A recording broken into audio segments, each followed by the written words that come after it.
படியே உள்ள முறை நோழ்படியாலே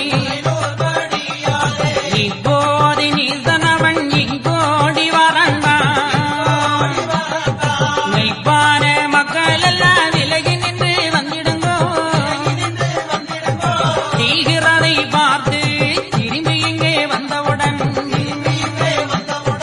கையருகே உங்களையும் கட்டாய் வர அழைப்போ மக்களுக்கு இயம்ப அவர் விலக செய்யாவி முடுவோங்க உடனுமே கூட்டப்பாடையோடு கொக்கரித்தே துடியா கூட்டப்பாடையோடு கொக்கரித்தே துடியாய் சாட்டை வேறி போலே சாடி வந்தாங்க உடனோ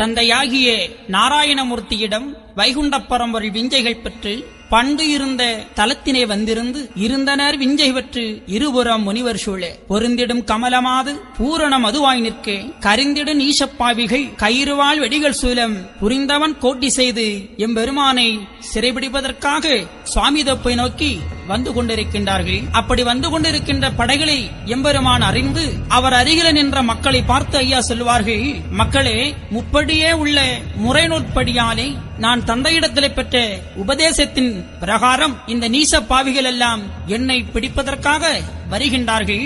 ஆகவே மக்களே, நீங்கள் எல்லாம் சற்று முறையாமல் கொஞ்சம் ஒதுங்கி நில்லுங்கள் என்று மக்களை எம்பெருமான் உபதேசித்துக் கொண்டிருக்கின்றார். அந்த வேளையிலே நீச பாவிகள் எம்பெருமானை சிறைபிடிப்பதற்காக சுவாமி தோப்பை நோக்கி வருகின்றார்கள்.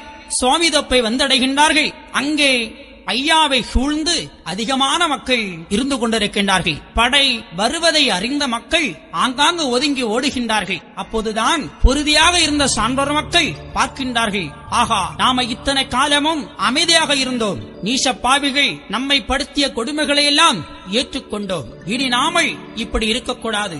நமக்கு உதவி புரிய வந்த வைகுண்டரை, நம்முடைய தந்தையை பிடிப்பதற்காக நீச மன்னர்கள் வருகின்றார்கள். அவர்களை இரண்டில் ஒன்று பார்த்துவிட வேண்டும். ஆளுக்கு ஒருவனா ஆவானோ நீசனெல்லாம் தூளுவோலாக்க என்று துடியா எழுந்திருந்தார். ஆளுக்கு ஒருவனா ஆவானோ நீசனெல்லாம் தூளுவோலாக்க என்று அந்த சான்றோர் மக்கள் சீறு கொண்டு சினங்கொண்டு ஆடை மிக இறக்கி உல்லாசத்தை தொங்கலிட்டு படைதிரளாக சான்றோர் மக்கள் பண்பாக அந்த படைகளை எதிர்த்து நிற்கின்றார்கள். எதிர்த்து நின்ற சான்றோர் மக்களை பார்த்து எம்பெருமான் சொல்லுகின்றார்கள், கொதிக்கின்ற கோபமாதை புத்திதானே தானடக்கி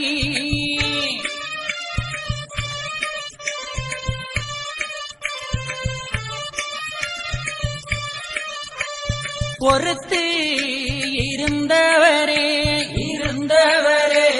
பெரியோராகு மக்கா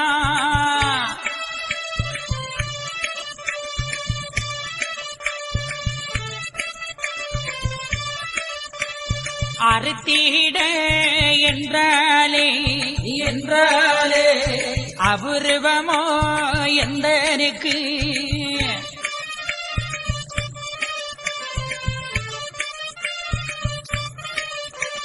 வம்பு செய்வதை பார்த்து வாதைக்க வந்தேன் அக்குலத்தை.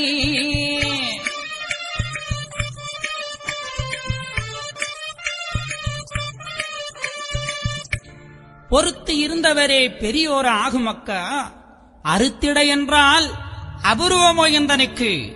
மக்களே பொறுத்து இருங்கள். வம்பு செய்வதை பார்த்து வதைக்க வந்தேன் அக்குலத்தை.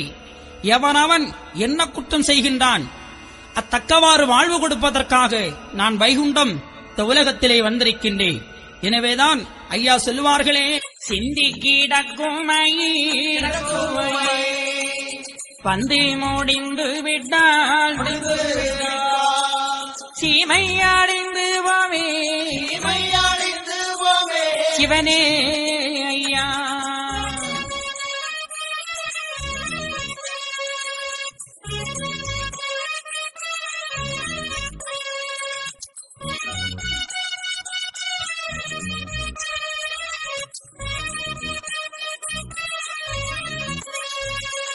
கைதட்டும் பொழுதோ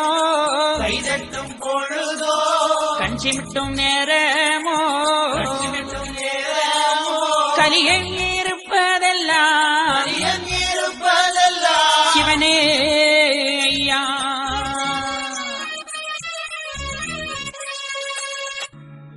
அறுத்திட என்றால் அபூர்வமோ எந்தனுக்கு.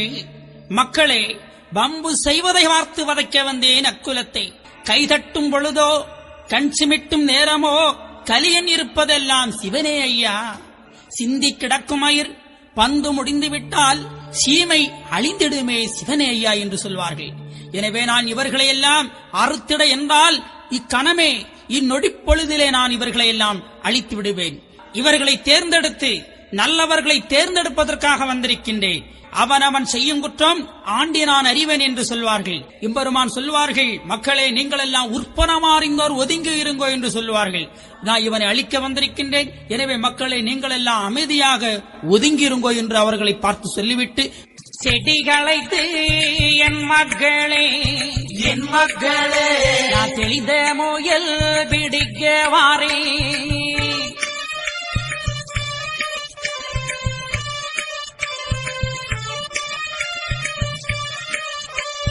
அதிகமுள்ள வெடிகள் கொண்டு அமைத்து வைத்து எடுத்திடுவே.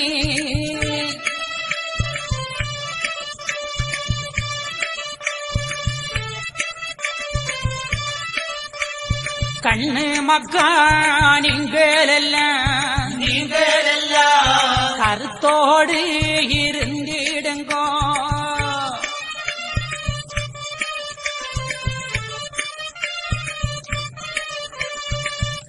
செடிகளைத்து என் மக்களே நான் தெளிந்த முயல் பிடிக்க வாரேன். அதிகமுள்ள வெடிகள் கொண்டு நான் அமைத்து வைத்து எடுத்திடுவேன். நல்லவர்களை தேர்ந்தெடுப்பதற்காக நான் இந்த உலகத்திலே வந்திருக்கின்றேன். சாஸ்திர நூல் சரிவத்த பேர்களுக்கு உபகாரம் செய்ய வந்திருக்கின்றேன். அன்பு, பொறுமை, தியாகம், நற்பண்பு, ஒழுக்கம், மானம் இவைகளோடு எவர்கள் வாழுகின்றார்களோ அவர்களை ஏற்றுக்கொள்ள நான் வல்லாத்தான் வைகுண்டம் வந்திருக்கின்றேன். மக்களே, நீங்கள் எல்லாம் உறுதியாக இருங்கள், அன்பாயிருங்கள் என்று அந்த மக்களுக்கு உபதேசித்தார்கள். அவ்வாறே மக்களும் ஐயா சொல்லிவிட்டாரே நாம் என்ன செய்வது என்று தலைகுனிந்து அப்படியே தன்னுடைய கைகளை கடித்துக் கொண்டு ஒதுங்கி நிற்கின்றார்கள்.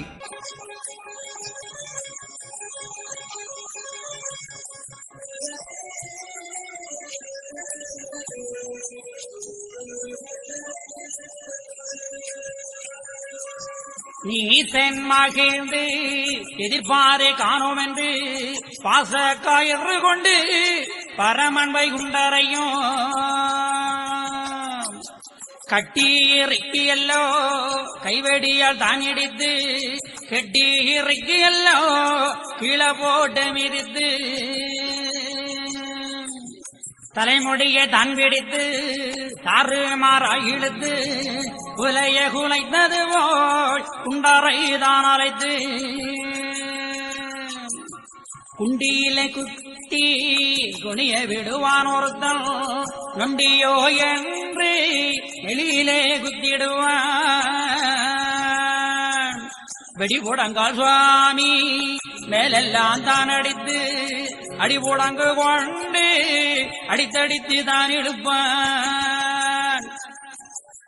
சாணாருக்காக சமைந்தாய சுவாமி என்று வானாளே வைப்பாமோ மண்டீபதனிக்கார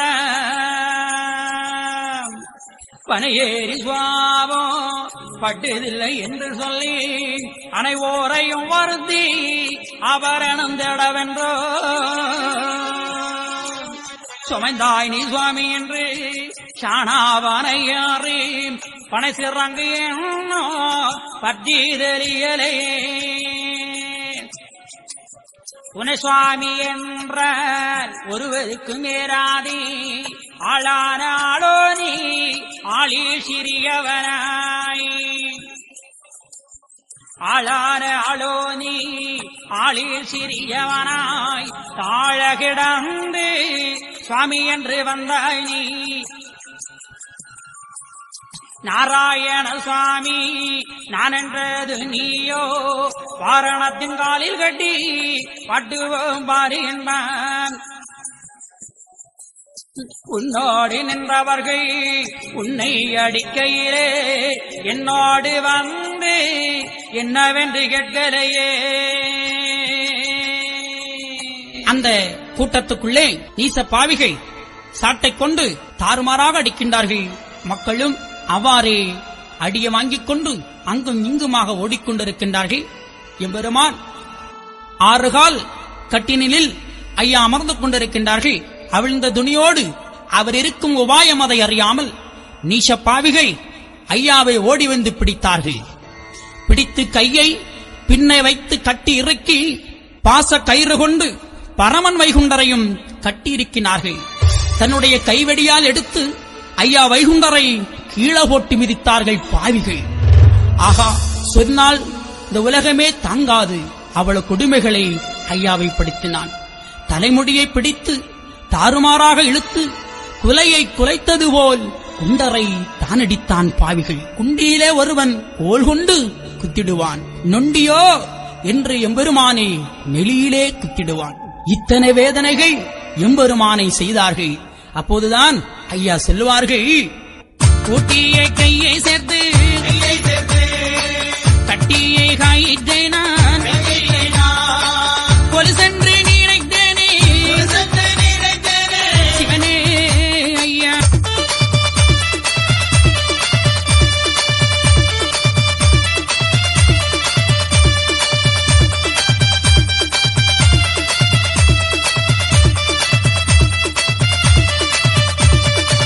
வெள்ளித்தடியை கொண்டு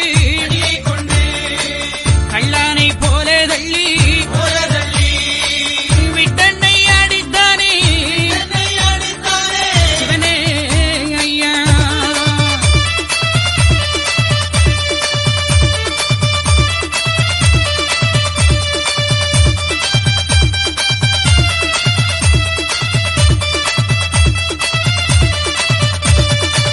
பகைவன் அடித்த அந்த தரப்பளி என்றெண்ணி எண்ணி நினைத்துக் கொண்டேன் சிவனே ஐயா.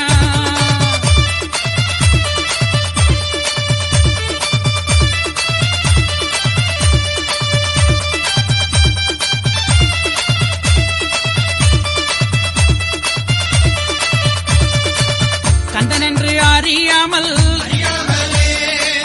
எந்தானை தொட்டடித்த கையின்ன நோகலையோ சிவனே ஐயா. கூட்டியை கையை சேர்த்து கட்டிய கயிற்றை நான் குலுசாக நினைத்தேனே என்று ஐயா சொல்லுவார்கள்.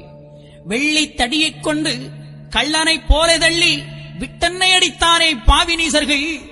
ஐயோகான் சொன்னால் போதுமோ, பகைவன் அடித்த அந்த அடியை எல்லாம் ஆபரண மாலையாக நான் அகத்திலே அணிந்து கொண்டேன்.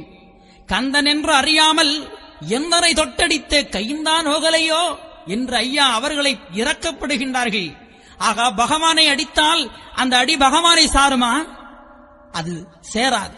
எனவேதான் மக்களை வருந்துகிறார்கள். அட பாவிகள் என்ன அடிக்கின்றார்களே, அவர் கை நோயிடுமே என்று கடவுள் அந்த அரக்கனுக்கு இரக்கம் காட்டுகின்றார் பாருங்கள். அதுதான் கடவுள் ஜீவகாருண்யமுடையவன். நாமளும் அந்த எண்ணம் வைத்திருக்கின்றோமா? இல்லை. எனவே ஒரு மனிதனுக்கு ஜீவகாருண்யம் வேணும். ஆகவேதான் அவன் கடவுள். நாம் இன்னும் கடவுள் தன்மை ஒருவனும் வராமல் இருந்து கொண்டிருக்கின்றோம். ஒருவன் எப்படி கடவுள் தன்மை அவனுக்குள் வருகின்றதோ அப்போது எல்லா உயிரையும் தன் உயிராக பாவிப்பான். அப்போ அவனும் கடவுளாக மாறுகின்றான். எனவேதான் ஐயா சொல்வார்கள், என்னை அடித்த அந்த கை நோகலையோ, எப்பா பத்திரமாக என்ன அடிங்கப்பா. பாருங்கள், ஐயா தந்ததை பாத்தீங்களா? இதுதான் சிறப்பு. எனவே ஐயாவை அடிக்க மட்டுமான் செய்தான், பல வசைகளும் சொன்னான். எப்படி சாணாருக்காக சமைந்தாயோ நீ சுவாமி என்று வாணாளை வைப்போமோ மண்டிப்பதனிக்காரா, வாணாளை வைப்போமோ என் மண்டிப்பதனிக்காரா, நீ பணை ஏறி லாபம் கிட்டுதலை என்று அனைவரையும் வருத்தி நீ ஆவரணம் தேடவென்றோ நீ சுவாமியாக வந்து சமைந்தாய். அட பாவிகள், எப்படி பேசுகிறார் பாருங்கள் ஐயாவை. அனைவரையும் வருத்தி ஆவரணம் தேடவென்றோ, தங்கம் பொருள் தேடவென்றோ இவர்களை எல்லாம் உன்னுடைய அருகில் நீ நிறுத்தி வைத்திருக்கின்றாய் என்றெல்லாம் பல வசைகள் ஐயாவை சொல்லி அந்த நீசப்பாவிகள் அடித்தார்கள்.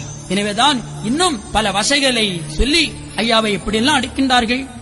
நீ பனையேறக்கூடிய சிறங்கு இன்னும் பற்றி தெளியலையே, நீ சுவாமி என்றால் ஒருவருக்கும் ஏறாதே. ஆளான ஆலோனி ஆளில் சிறியவனாய் தாளை கிடந்து சுவாமி என்று நீ வந்தாயோ, நாராயண சுவாமி என்றது நீதானோ, வாரணத்தின் காலில் கட்டி வாட்டுவோம் பார், உன்னை அக்கனியிலே தூக்கி போடுவேன் என்று நீசப்பாவிகள் ஐயாவை சொல்லுகின்றார்கள். அது மட்டுமா, மீண்டும் சொல்லுகின்றார்கள், உன்னோடு நின்றவர்கள் உன்னை அடிக்கையிலே என்னோடு வந்து ஏன் என்று கேட்கலையே. நீ சுவாமி என்றால் அவர்கள் என்னோடு வந்து கேட்டிருப்பார்களே, ஏன் கேட்கவில்லை? நீ கள்ள சுவாமி. அது மாதிரி நீ சுவாமி என்றால் நாங்க கட்டிய கயிறு உன்னுடைய கையிலே பற்றுமோ என்றெல்லாம் ஐயாவை வைதான். அப்போதுதான் ஐயா சொல்வார்கள், எனையவன் வைததெல்லாம் வாக்கு வாரந்தான் என்று எண்ணி நினைத்துக் கொண்டே சிவனே ஐயா, எனையவன் வைததெல்லாம் இது ஒரு வரந்தான் என்று எண்ணி ஐயா மனதுக்குள்ளே மகிழ்ந்தாராம். பாருங்கள், இப்படியே எம்பெருமானை அடித்து பல வேதனைகளை செய்து அங்கும் இங்குமாக இழுத்து கொண்டு போகின்றார்கள். ஐயாவை ஏசுவார் 1 கோடி, எரிவார் 1 கோடி சொல்லியே நகைப்பார்கள் சுத்தமுள்ள நாராயணரை. பல்லு உயிரும் படைத்த பரமனும் வாய் பேசாமல் அப்படியே கவிழ்ந்து கண்மூடி களிகூர்ந்தே அகமகிழ்ந்து எம்பெருமான் வேதனையோடு போய்கொண்டிருக்கின்றார்கள். வெடி கொண்டடிப்பார் எம்பெருமானை, இதோ உன்னை வெட்டி இப்போதே கொண்டு விடுவேன் என்று தன்னுடைய வாளை எடுத்துக் கொண்டு ஐயாவை வெட்ட ஓங்கிடுவார்கள். எம்பெருமான் அதையெல்லாம் சகித்துக் கொண்டு அப்படியே போகின்றார்கள். அப்போதுதான் அருகிருந்த மக்கள் எல்லாம், ஆகா, நம்மை காக்க வந்த கடவுளுக்கு இத்தனை பாடுகளா என்று அழுகின்றார்கள். எப்படி ஏழைக்காக இறங்கி ஐயா, இறங்கி ஐயா, நீ எங்கள் குலம் இதில் வந்தீ, கோளை குல நீசனெல்லாம் ஐயா, நீசனெல்லாம் கொண்டடிக்க வந்தானோ.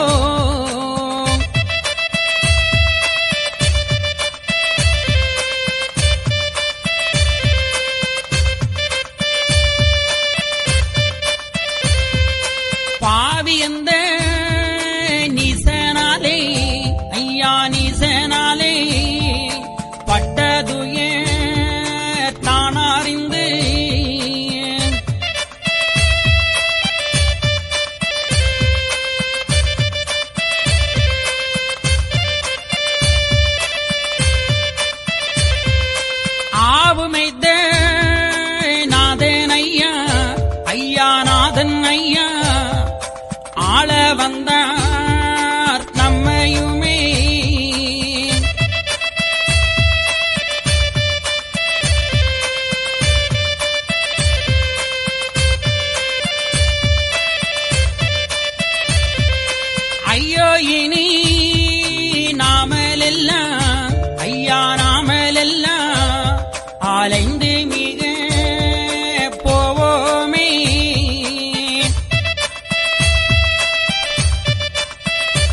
கப்பல் இல்லை என்று ஐயா இல்லை என்று தானடித்த நீசனெல்லாம்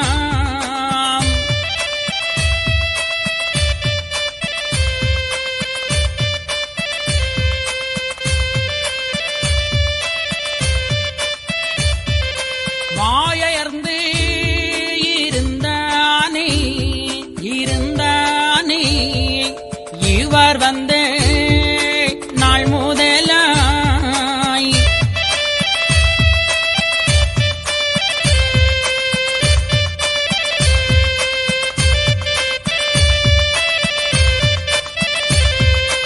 இனி யாரு நம்மையும் தான் ஐயா நம்மையும் தான் ஏத்து கை தாரதுதான்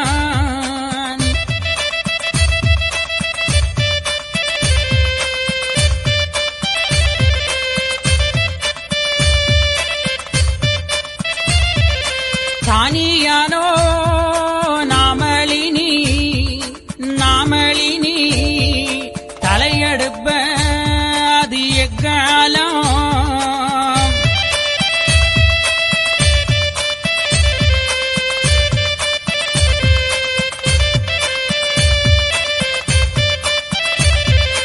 என்று அந்த சான்றோர்கள் சொல்லி அழுத சத்தம்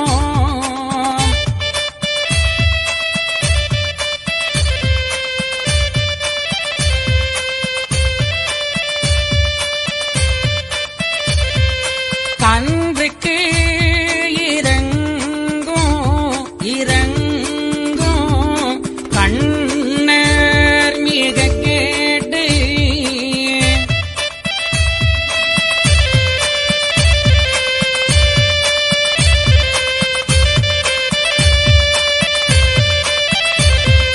மலையதுங்கோ நீங்கள்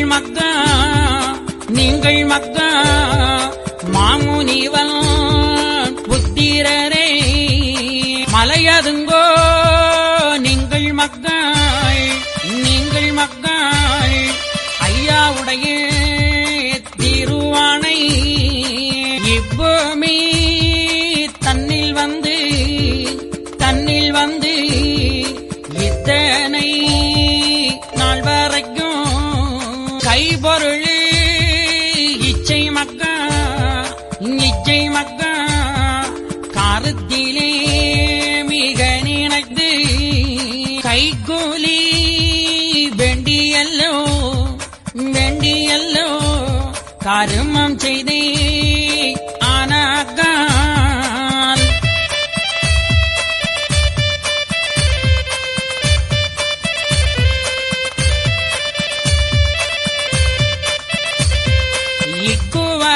இக்குவலயத்தில் மக்கா இனி வாரேன் கண்டிருங்கோ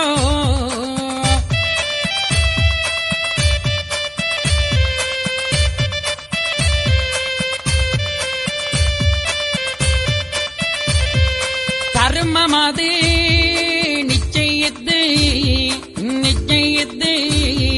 தாரணியில் வந்ததுண்டால்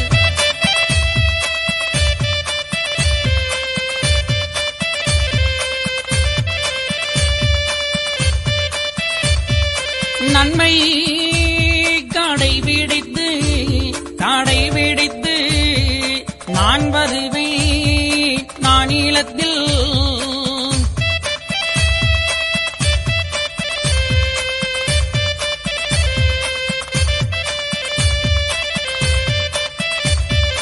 ஒன்றுக்கும் அலையாதுங்கோ அலைய வேண்டாங்கான் உத்தமரை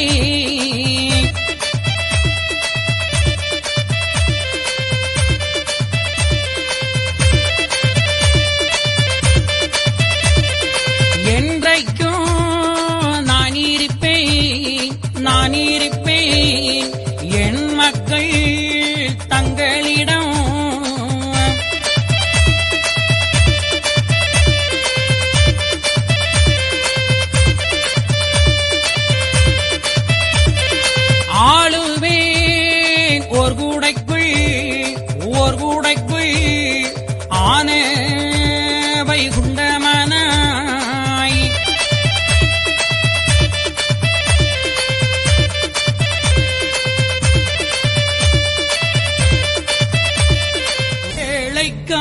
இறங்கி எங்கள் குலம் மீதில் வந்தே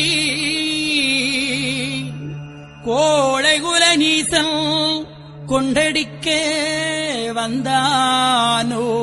இந்த கோழைகுல நீசன் எல்லாம் உம்மை கொண்டடிக்க வந்தானோ. அப்பப்பா என்றெல்லாம் அழுதார்கள். ஐயோ, இனி நாமளெல்லாம் அலைந்து மிக போவோமே. மெய்யோட குத்தி அந்த மக்கள் எல்லாம் அழுதார்கள். தாய் தகப்பன் இல்லை என்று தானடித்த நீசன் எல்லாம் நாமெல்லாம் அனாதையாக வாழ்ந்து கொண்டிருந்தோம். இவர்களுக்கு அப்பா கிடையாது, அம்மா கிடையாது என்று சொல்லியே அடித்தார்கள் இந்த மக்களை. ஆனா ஐயா வைகுண்ட சுவாமிகள் என்று இந்த உலகத்துக்கு வந்தார்களோ அன்று இந்த குலம் தழைக்கப்பட்டது. ஏழை எளியவர்கள் எல்லாம் சிறப்படைந்தார்கள். பெண்கள் வாழ்வு பெற்றார்கள், ஆலய வழிபாடு பெற்றார்கள், சம உரிமை பெற்றார்கள். இப்படியெல்லாம் கிடைத்தது. ஆனா இது இனி நாம இதை இழந்துருவோமோ என்று இந்த மக்கள் எல்லாம் பயந்தார்கள்.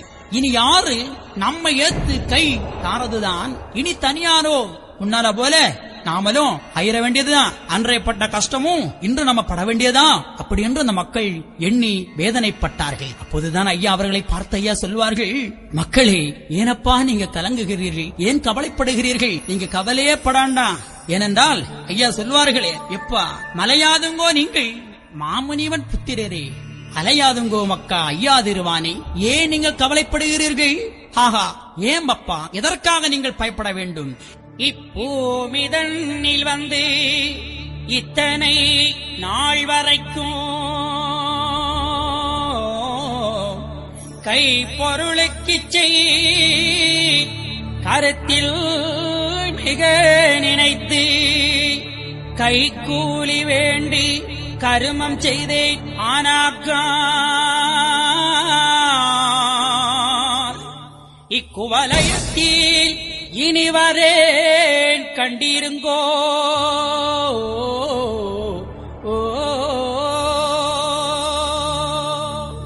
இத்தனை நாள் வரைக்கும் கைப்பொருளுக்கு இச்சை, கருத்தில் மிக நினைத்து கை கூலி வேண்டி நான் கர்மம் செய்தேன். ஆனாக்கால் இக்குவலயத்திலே வாரேன் கண்டிருங்கோ. ஐயா அந்த உலகத்திலே வந்திருந்து கர்மமாகத்தான் தாரணி உள்ளருக்கு கர்மம் அதை தீர்த்தார். ஐயா எவரோடும் கைக்கூலி, காணிக்கை, காவடி இவை போன்று ஒன்றும் வேண்டாம் என்று சொன்னார்கள் இல்லையா? ஐயா சொல்வார்களே, முக்காலும் காணிக்கையும்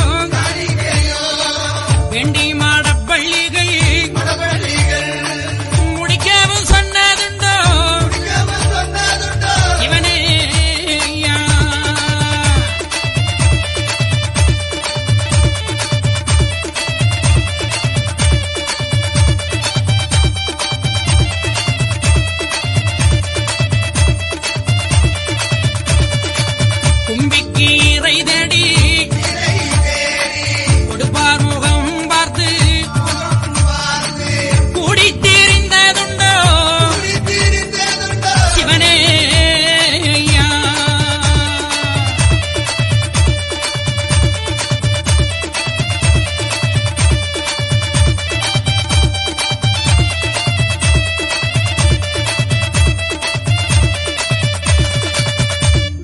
முக்காலும் காணிக்கையும் வேண்டி மடப்பள்ளிகள் முடிக்க சொன்னதுண்டா? என்னுடைய வயிற்றுக்கு இறை தேடி கொடுப்பார் முகம் பார்த்து நான் கூடி திரிந்ததுண்டா? இல்லையே. ஆண்டவா, இத்தனை நான் உனக்கு செய்தேனே, நீ ஏன் எனக்கு நன்மை செய்ததில்லை? ஏன் எனக்கு நீ நன்மை செய்யவில்லை என்று எத்தனை பேர்கள் கடவுளை திட்டுகிறார்கள், பேசுகிறார்கள், வைகிறார்கள். ஆனால் கடவுள் இதெல்லாம் கேட்டாரா? நாமல் இன்று செய்து கொண்டிருப்பது என்னது? எதற்காக செய்கின்றோம்? கொடுப்பார் முகம் பார்த்து கூடி நான் திரிந்ததுண்டா? இல்லையே. நான் ஒருவரிடம் ஒன்று கேட்கவில்லை. ஐயா சொல்வார்கள், தரும வைத்தியமா தாரணியில் உள்ளார்க்கு கருமமது தீர கணக்கெடுத்து பார்த்ததுவும். தாரணி உள்ளவருக்கு கர்மம் முதல் தீர கணக்கெடுத்து பார்த்ததுவும். எம்பெருமான் கர்மத்தை போக்க ஐயா தர்மத்தால் செய்கின்றார்கள். நாம எத்தனை பேரு நம்முடைய கர்மத்தை போக்க தர்மத்தால் செய்து கொண்டிருக்கின்றோம் இல்லையே? இன்னைக்கு பணம் காசு வேண்டிக் கொண்டுதான் இன்றைக்கு நம்ம ஒரு பணியில ஈடுபடுகின்றோம். ஏதாவது நாம அதற்கு ஆசைப்படாம இருக்கின்றோமா? கிடையாது. எனவேதான் கடவுள் வேறு, நாம வேறாக இருந்து கொண்டிருக்கிறோம். ஆனால் ஐயா சொன்னார்கள், நமது வாழ்வும் மக்கள் வாழ்வும் ஒன்று போலே. எனது வாழ்வும் மக்கள் வாழ்வும் ஒன்று போலே. மக்களே, என்னை போன்று நீங்கள் இருங்கள் என்று சொன்னார்கள். இன்னைக்கு நாம் தான் உலகத்திலே பெரியவன், என்னை எல்லாரும் தெரிந்து கொள்ள வேண்டும், என்னை எல்லாரும் அறிந்து கொள்ள வேண்டும் என்றெல்லாம் நினைக்கின்றோம். அதெல்லாம் தவறு. நாம் இந்த உலகத்திலே கொண்டு வந்தது எதுவும் இல்லை, கொண்டு போறது எதுவும் இல்லை. எல்லாம் படைத்த ஈஸ்வரனுக்கே, எல்லாம் அந்த வைகுண்டருக்கே, எல்லாம் அந்த பரம்பொருளுக்கு அர்ப்பணம் என்று தன்னை ஒரு தியாகத்தன்மையோடு கடவுளோடு ஒப்படையுங்கள். நிச்சயமாக நீங்களும் கடவுளாகலாம். இதுதான் ஐயா சொன்னார்கள். இந்த உபதேசத்தை ஐயா சொல்லுகின்றார்கள். நான் எதையெல்லாம் ஆசைப்பட்டது உண்டா? கிடையாது. ஆகையினாலே தர்மமது நிச்சயித்து தாரணியில் வந்ததுண்டால் நன்மை கடைபிடித்து நான் வருவேன் நானிலத்திலே. மக்களே, நீங்கள் ஒன்றுக்கும் அலைய வேண்டாங்கான் உத்தமரே. என்றைக்கு நான் இருப்பேன் மக்கா, உங்களிடம் தங்களிடம் நான் இருப்பேன். ஆளுவேன் ஒரு குடைக்குள் ஆன வைகுண்டவனாய் வாழுவ மக்கா வையகத்தை நாமாக. என்ன அற்புதம் பாருங்கள். ஐயா மட்டுமா ஆழ்வேன் என்று சொன்னார், நாமளும் சேர்ந்து ஆளலாம் என்று சமத்துவத்தை தந்தார். சாதி வேதத்தை அறுத்தார்கள். இதுதான் ஐயா. இத்தனையும் சொல்லி அந்த மக்களுக்கு ஒன்றைக்கும் அலைய வேண்டாம். யுகபர நாதனானை என்றைக்கும் மலையின் மீது ஏற்றிய தீபம் போல, கன்றுக்கு பாலு போலும் கண்ணுக்கு புருவம் போலும் என்றைக்கும் மக்கா உங்களிடமிருந்து அரசு ஆழ்வேன் என்று சொல்லி அந்த மக்களுக்கு உபதேசத்தை எம்பெருமான் சொல்லி ஐயாவை பிடித்து கொண்டு போகின்றார்கள். என்றே மகிழ்ந்து எம்பெருமா உள்ளடக்கி அன்றுதானை அலந்த மாலோ நடக்கழுத்தார்.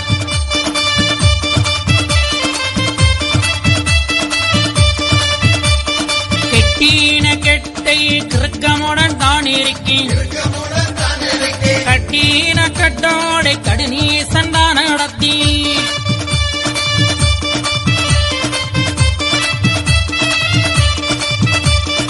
ஏசுவார் மாயவரை எரிவார்கள் மாயவரை, பேசுவார் மாயவரை பெய நண்பார் மாயவரை.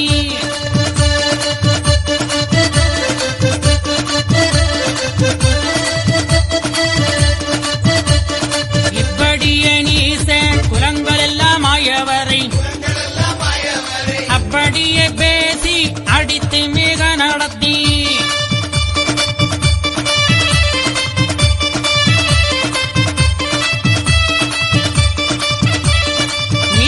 குலம் இருக்கும் நெடுந்தருக்கள் ஊர்வழியை, பாசக்காயிரோடு பகற்கல்லரை போலே.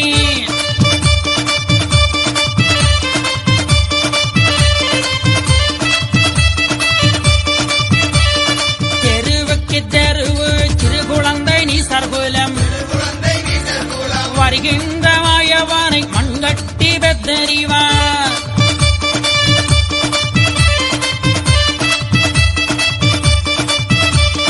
தலையை பிடித்திழுப்பார் சடைவேயன் பேயனன்பார், இலை சருகு போலே எரிகின்ற சாதி எல்லாம்.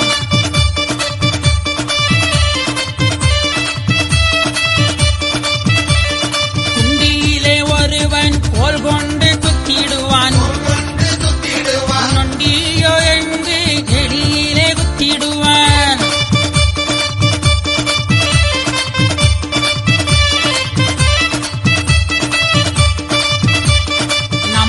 குலத்தை நானாங்கெடுக்க வந்த பம்ப குறும்பே என் பம்பை தன்னை பின்னும் என்பான்.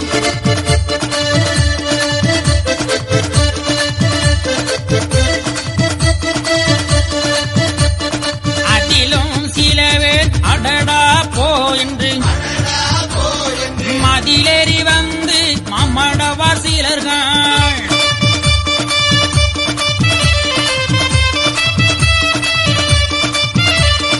இவன்தானடியோ என்னையுமே ஆட வைத்து சபந்தனைய சுட்டதுவள் தான் சுட்டவே எனிவன்.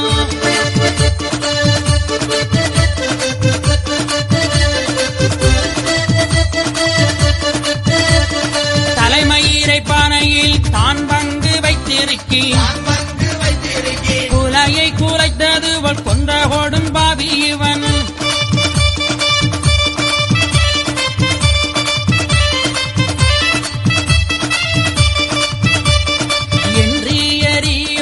இவர் சிலர்கள் அம்மா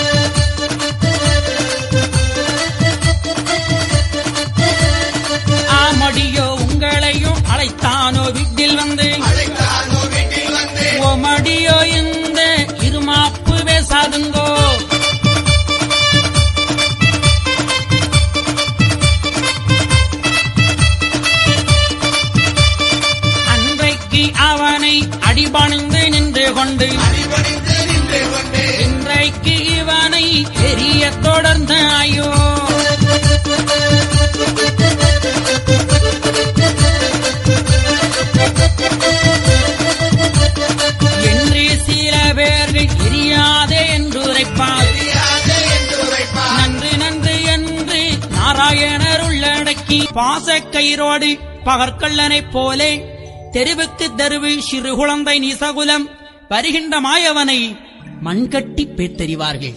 அட பாவி குலமே, ஐயாவுக்கு இந்த மக்களை காக்க வந்த கடவுளுக்கு சோதனையை பாருங்கள். எவராவது அறிந்து கொண்டார்களா கடவுளை? ஐயா சொல்வார்கள், கலிமாசு கொண்டவர்கள் கண்டுகொள்ள மாட்டார்கள், கலிமாசு கொண்டவர்கள் கண்டுகொள்ள மாட்டார்கள். அதேபோல நீச குலமெல்லாம் கலி மாசு பிடித்திருந்தார்கள், கடவுளை கண்டுகொள்ளவில்லை. எனவேதான் வருகின்ற மாயவனை மண்கட்டி பேத்தெறிந்தார்கள். தலையை பிடித்தெழுப்பார், சடைவேயன் பேர் என்பார். இப்படியே ஐயாவை பல கொடுமைகளை செய்து சுசீந்திரத்தை நோக்கி கொண்டு வருகின்றார்கள். அப்படி வருகின்ற பொழுது அதிலும் சில பேர்கள் மடவார்கள் பெண்கள் எல்லாம் மதிலேறி வந்து ஐயாவை பார்த்து சொல்லுகின்றார்கள், இவன் தானடியோ என்னையுமே ஆட வைத்து சமந்தனையை சுட்டது போல் தான் சுட்ட பேயன் இவன். தலைமயிரை பனையில் தான் பங்கு வைத்திருக்கி குலையை குலைத்தது போல் கொன்ற கொடும் பாவி இவன். அட பாவி குலமே, அந்த பெண்கள் இப்படி பேசுகிறார்கள் பாருங்கள். ஏனென்றால் அவர்களுக்கு பேய் பிடித்திருந்தது. ஐயாவோடு வந்தார்கள், கடவுளே எனக்கு பேய் பிடித்திருக்குது, அந்த பேயை நீர் ஓட்டும் ஐயா என்று சொன்னார்கள். ஐயாவும் அந்த பேயை ஓட்டினார். அதற்கு நன்றி கடன் இந்த பெண்கள் எப்படி செலுத்துகிறார்கள் பாருங்கள். அதிலும் ஒரு சில பெண்கள் நல்லவர்கள், பெண்களே உங்களை வீட்டில் வந்து அழைத்தானா, என்னோடு வாருங்கள் என்று.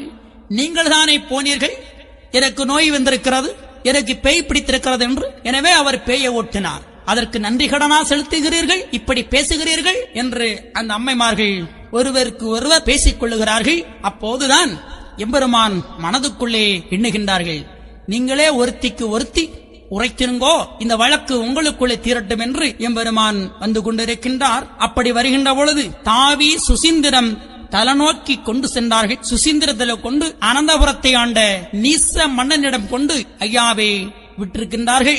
ஐயாவை என்னென்ன சோதனைகள் எல்லாம் செய்கின்றான் பாருங்கள். கலிராசன் முன்பு ஐயா வைகுண்டரை கொண்டு நிறுத்தப்பட்டிருக்கின்றது. வைகுண்ட சாமிகளை இவன் கடவுள்தானா, இல்லை என்றால் ஒரு பைத்தியக்காரனா, ஒரு பித்தலாட்டக்காரனா என்பதை நாம் அறிய வேண்டும் என்று எண்ணிய நீச மன்னன், ஏதேடா எந்த கைக்குள் இருப்பதையும் ஓதடா உந்தல் உற்றவலுவாலை அப்போது ஆயன் அடக்கமிக அறிந்து இப்போது தான் உரைத்தால் இந்த நீச கூலங்கள்.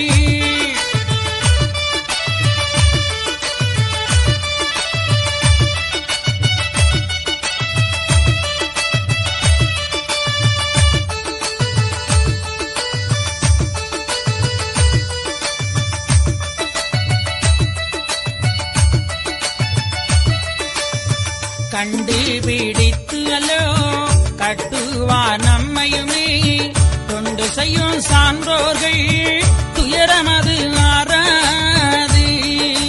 நாம் நினைத்த காரியமும் நடவாது ஆனதினால் ஏனினைதான் சொல்ல போறோமென அடக்கி எல்லாம் படையிட்ட ஏகன் கிருபையென அல்லா நினைத்தபடி ஆகுமென உரைத்தார். அப்போதி நீசன் அவன் வெகுளியாய் உரைப்பான், இப்போதொரு மறுடாய் இவனே சுவாமியே என்று.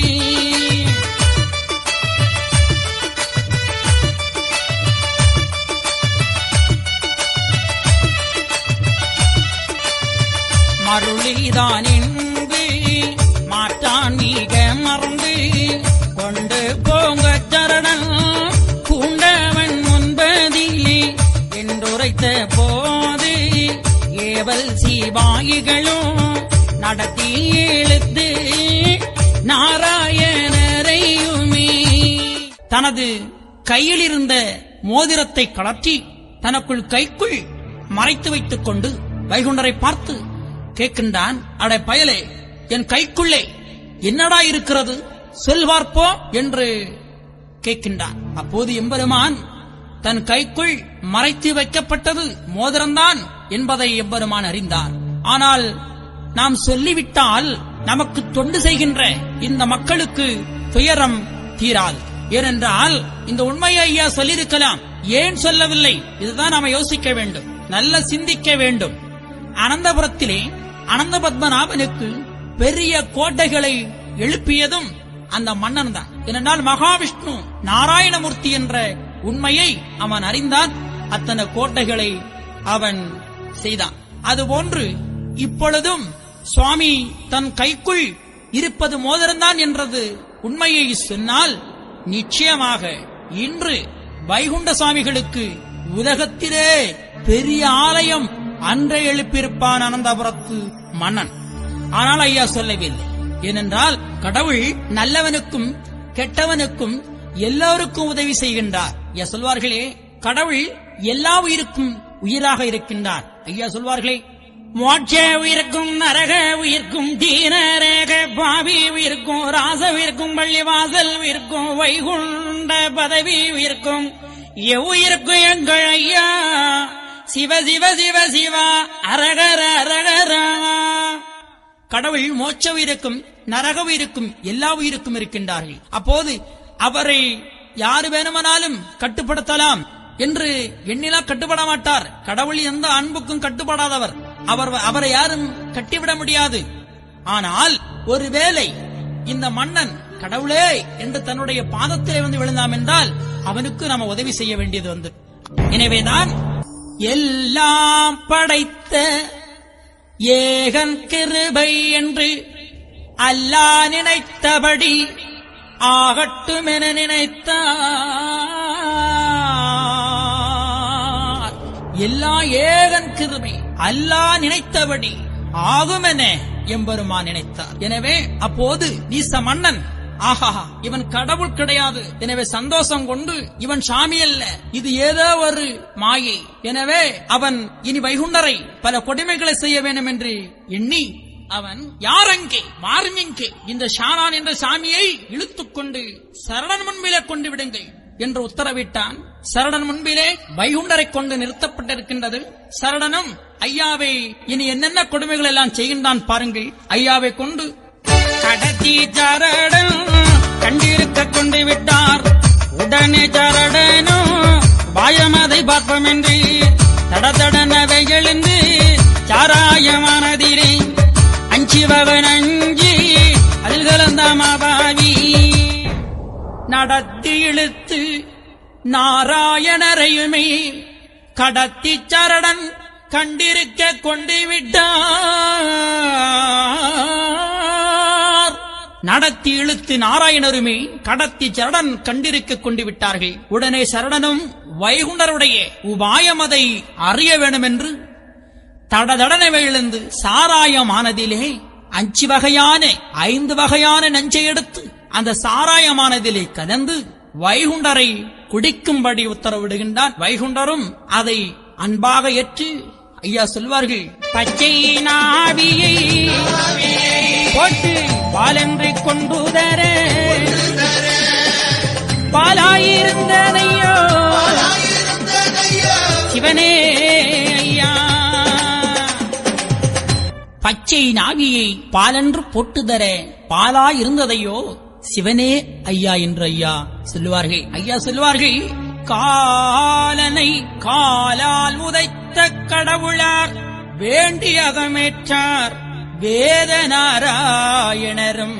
அந்த நஞ்சிட்ட பாலை பால் இல்லை என்று நல்ல பால் தான் என்று கொடுத்த அந்த பாலை எம்பெருமான் வேண்டி பச்சை நாவியை பால் என்று போட்டுதர பாலா இருந்தார். ஐயா சொல்வார்கள், காலனை காலால் உதைத்த கடவுளாரகமகிழ்ந்து வேண்டி அகமேற்ற வேதநாராயணரும்.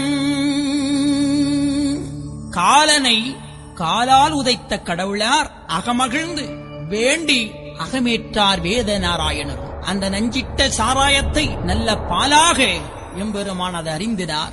மார்க்கண்டேனுக்கு எப்படி வயது 16ஆக இருக்க வேண்டும் என்று அந்த மார்க்கண்டேயன் பக்தி மறவாமல் அந்த ஈஸ்வரனை அனுதினமும் தியானித்து அவனுடைய திருவடியை பணிந்தான். அந்த 16 வயது உடைய அந்த மார்க்கண்டேயனை உயிரை வாங்க வேண்டும் என்று சொல்லி யமன் வருகின்றான். யமன் பாச கயிறை போடுகின்றான். அந்த பாச கயிறோ ஈஸ்வரனுடைய சிவலிங்கத்தை பற்றிச்சு. ஈஸ்வரன் அந்த யமனை காலால் உதைத்தான். எப்படி அந்த மார்க்கண்டேயனூருடைய பக்தியை பாருங்கள். இந்த பக்தி எவருக்கு இருந்தாலும் சரி, என்றும் 16 தான், என்றும் அவர்களுக்கு சிறப்பு. ஐயா சொல்வார்களே, பக்தி மறவாமல் பயந்தளிந்து மாமகனே, பக்தி மறவாமல் பயந்தளிந்து வா என் மகனே என்று சொல்வார்கள். எவன் ஒருவன் பக்தி மறவாமல் இருக்கின்றானோ அவர்களுக்கு என்றுமே வயது 16 தான். அந்த மார்க்கண்டேனுக்கு எப்படி வயது 16ஓ அதுபோன்று இந்த உலக மக்களுக்குமே. உடல் அழியும், ஆனா ஆன்மா அழியாது. அந்த ஆன்மா அழியாதிருக்கத்தான் கடவுள் ஆன்மாவை எழுச்சி செய்வதற்காக அகில திரட்டு என்றால் ஆன்மா முக்தி அடையச் செய்வது வழி. எனவேதான் அகில திரட்டை அம்மானையாக ஐயா நமக்கு தந்தார்கள். எனவேதான் ஐயா சொல்வார்கள், காலனை காலால் உதைத்த கடவுள் அதை வேண்டி அகமேற்றார். இப்படி எம்பெருமான் அந்த நஞ்சிட்ட பாலை அருந்தி எப்படி ஒரு மயக்கம் வருமோ அதுபோன்று பொன்னர் மயக்கம் பெரிய மயக்கமாதால் அப்படி இருக்கின்றார். மயக்கத்தை, அதாவது மயக்கமாக கடவுள் இருக்கின்றார். அந்த சரணன் நினைக்கின்றான், ஆகா நாம கொடுத்த அந்த நஞ்சி இப்பதான் வேலை செய்திருக்கின்றது, அந்த பண்டாரத்தை கொன்றுவிடும் என்று நினைத்தான்.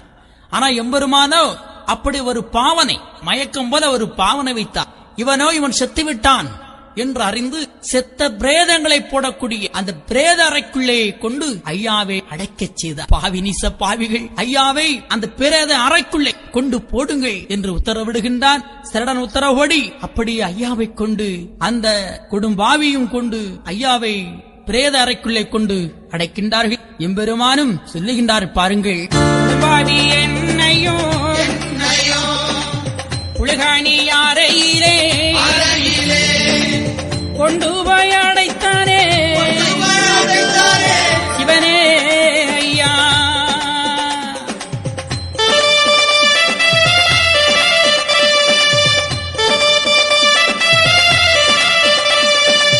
அடைத்த அரங்கதனை அலங்கார தேர்த்தென்று அகத்தில் இணைத்துக் கொண்டே சிவனே ஐயா நீச்சிக்கல் கொண்டு வந்து இஞ்சி போட வேணுமேன நீ சேரும் செய்தானே சிவனே ஐயா.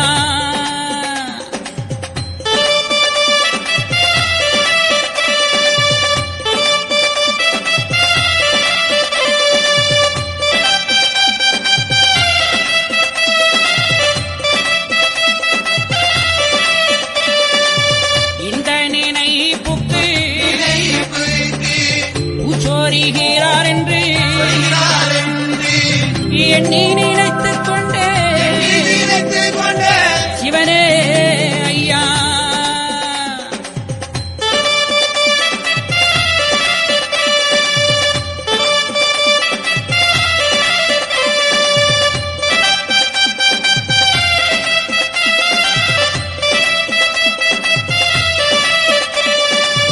நெய்யூற்றி கட்டையடிக்கு ஈயையும் வைத்து ஆதி நீந்திக்கோ என்றானே சிவனே ஐயா.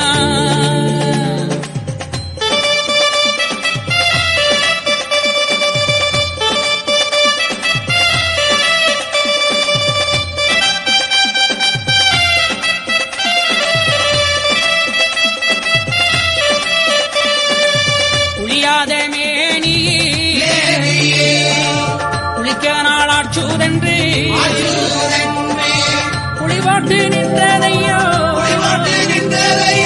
சிவனே ஐயா.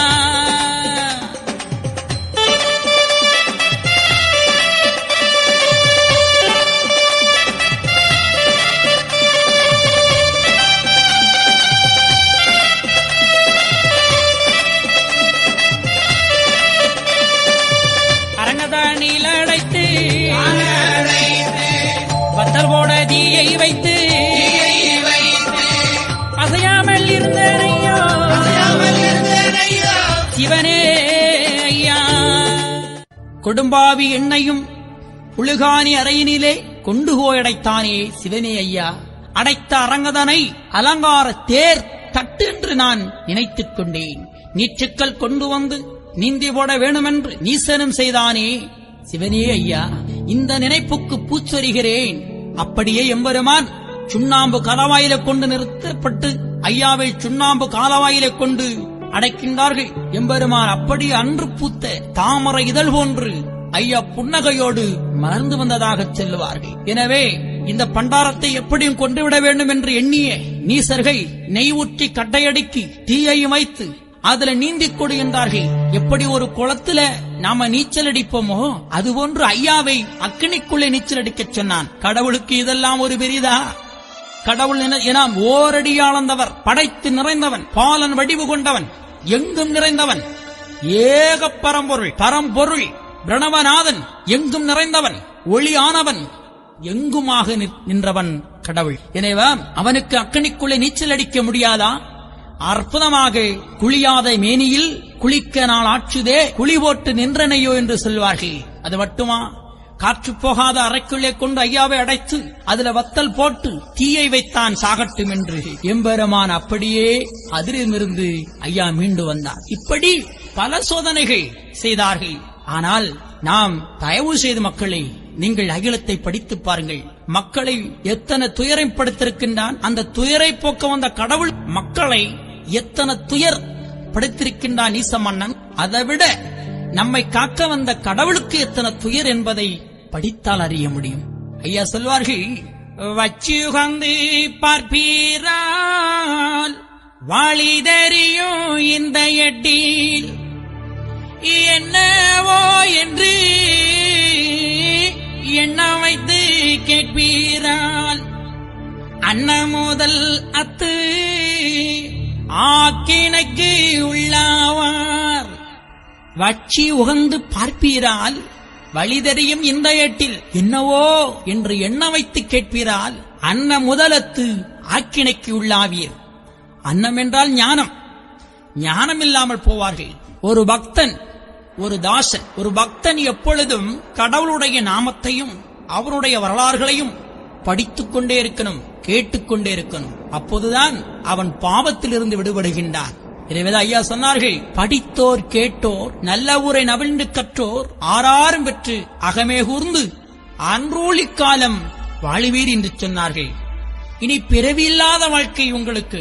எனவே கடவுளுடைய நாமத்தை ஒவ்வொருவரும் உச்சாடனம் செய்யுங்கள். அவருடைய நாமத்தை மக்களே அனுதினமும் சொல்லுங்கள். நம்ம பாவத்திலிருந்து விடுபடலாம். இறைவனுடைய இந்த வரலாறுகளை நாம் படிக்கின்ற பொழுது நம்ம பாவமெல்லாம் நீக்கப்படுகிறது ஐயா. இதுதான் ஐயா நமக்கு தந்த பொக்கிஷம் ஐயா. எனவே மக்களே, ஐயாவுடைய கொடுமைகள் எல்லாம் நாம கேட்டு கண்ணீர் மல்கணும் ஐயா. பெரியவங்க சொல்லுவாங்க, காதலாகி கசிந்து கண்ணீர் மல்கி ஓதுவார் தம்மை நன்னறிக்க வைப்பது காதலாகி கசியினம் ஐயா. கடவுளுடைய நாமத்தை சொல்வதற்கு அழுது புலம்பி கேட்கணும். அப்பதான் நமக்கு சொர்க்கம். ஒரு முறை பாருங்கள், அம்மை பத்ரகாளியை சிறை வைத்திருக்கின்றார்கள். சிறை வைக்கப்பட்டிருக்கின்ற பொழுது நாராயணமூர்த்தி சோர்மானிடம் சொல்லுவார்கள், மைத்துனா, காளிக்கு சிறை வாய்த்ததென்றால் ஆருக்கும் சுகம் வாய்க்குமோ இந்த உலகத்தில். ஆகவே இந்த கலியை அழிக்க நாம் எல்லாம் இனி முற்பட வேண்டும் என்று சொல்லுகின்றார். அதற்கு ஈஸ்வரன் சொல்லுவார், உலகத்தை படைத்த ஈஸ்வரன், நமக்குள் உயிருக்கு உயிராயிருக்கக்கூடிய ஈஸ்வரன் நாராயணமூர்த்தியிடம் சொல்வார், பாருங்கள் மைத்துனா, கடனாகான் என்னோடு கலங்கு மொழி பேசுவது நானோகான் தடுத்தேன், நாட்டுக்களின் நீட்டறுக்க ஏனோகான் மைத்துனரே என்னோடு இந்த மொழி நீர் உரைப்பது நியாயந்தானா? தங்களுக்குத்தான் எல்லா கடமையும், தங்களுக்குத்தான் எல்லாம் தெரியும். நீங்கள் தான் இந்த கலியை அழிக்க எல்லாம் நீர் செய்ய வேண்டும். எனக்கு ஒன்றும் முடியாது. எனவே சோர்மான் சொல்லுகின்றார், பாருங்கள், எப்போ கலி அழித்து எங்களுக்கு நற்பேறு எப்போது தருவீர் என்று இருக்குதே எங்கள் நெஞ்சி. தீட்டை மிக கழித்து சிவஞான முக்தி தந்து கையிலை வீட்டை எப்போ நன்றா விளக்குவீர் என்று தவித்து முகவாடி தான் இருக்கும் நியாயமதும் குவித்து மலர்ந்து கொள்ளுவதும் காணலையோ. அற்புதமா சொல்லுவார், எப்போதையா இந்த கலியை நீர் அழிக்கப் போகிறீர்? என்னுடைய கையிலை வீட்டை நீர் எப்போது எமக்கு நன்றா விளக்கித் தருவீர் என்று இருக்குது எங்களுடைய மனம். ஆக தீட்டை மிக கழித்து சிவஞான முக்தி நீர்தான் தர வேண்டும். சிவபெருமானே நாராயணமூர்த்தியிடம் எப்படி சொல்லுகின்றார் பாருங்கள். அப்போது நமக்கு சயனவனா வைணவனா என்று போட்டி வேண்டுமா? பொறாமை வேண்டாமா? சாதிச்சண்டை, மதச்சண்டை, சங்கச்சண்டை வேண்டுமா? வேண்டாம். எல்லாம் ஒன்று, எல்லாம் பரம்பொருளே என்று அகிலத்தின் செய்தி நமக்கு சொல்லுகின்றது. மக்களை நன்றாக தெரிந்து கொள்ளுங்கள். எனவே அந்த சிவபெருமானுக்கும் கையிலையை மீட்டுக் கொடுத்தார் நாராயணமூர்த்தி. இதுவேதான் இத்தனை கொடுமைகளும் ஈச பாவிகள் செய்கின்றார்கள். சொல்லிக்கொண்டே போகலாம். இதனால் சொல்லால் அடக்கப்பட முடியாது கடவுளை. எனவே ஐயாவை மீண்டும் மோழுக்குழி மோது மதனவை புழுக்கள் தோளுவழி புழுக்கள் தூணி மிகச் சரிய அட்டை ஈ தேள் மிதக்க அந்த நாற்றத்துறைக்குள்ளே கொண்டு ஐயாவை போட்டு பல கொடுமைகளை செய்தார்கள். இந்த கொடுமைகளை பார்த்த மக்கள் என்ன சொல்லுகின்றார்கள்? கையாடி நிற்க காரணமாயவர்க்கு சான்றோருக்காக தரும குருநாதன் ஐயாவால் முடியும். ஒரு நொடிக்குள் இவர்களெல்லாம் அழித்து விடுவார். ஆனால்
எங்களுக்கு அன்னமும் வஸ்திரம்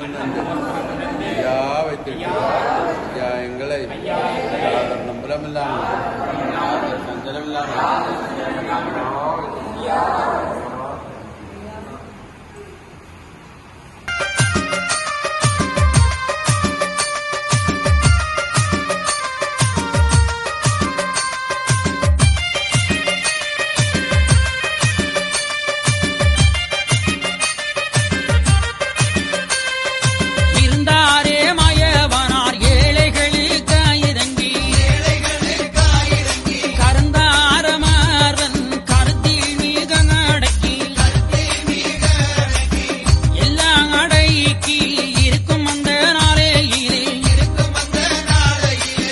பொல்லாத கலியன்